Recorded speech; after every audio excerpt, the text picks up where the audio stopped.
My spoiled half-sister wanted to show up in a wedding dress to my engagement party, so I changed the party theme so she would fit right in. My half-sister Heather and I never really got along. It doesn't help that Heather's mom hates me and my mom. She has always tried to one-up me.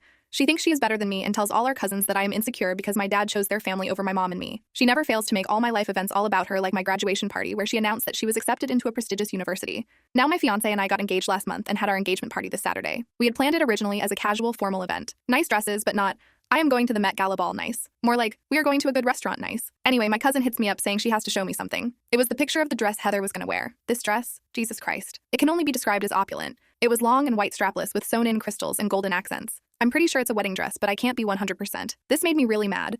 I started texting people telling them that there had been a change of plans, and instead of a casual formal, I decided to have a costume party. My mother's side is crazy for Halloween, so they were immediately on board. I told my father via text and asked him to relay the message to Heather and her mother, knowing full well that he would forget or leave it to the last minute. Saturday comes along and guests start showing up. Most of them are in costumes and some didn't have time to get one.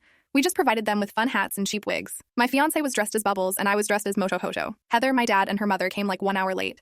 As soon as she noticed that everyone was either wearing elaborate costumes or weird accessories, and she didn't stand out, she lost it. Especially when my fiancé came along and told her that her bride dress looked amazing for a cheap costume. She left crying, and her mother and my father told me that I was being childish, and I could have told Heather myself and not have tasked my father. Update. My father tried to pick me up at work, but I immediately walked past him like I didn't know him.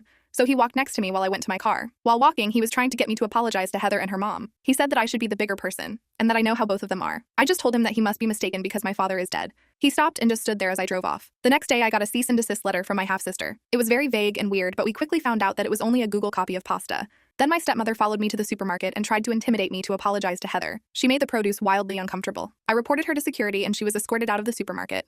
Unlike all the unhinged moments I encountered with my father's family, my wedding was an eventful and thankfully drama-free day. My father was not in attendance.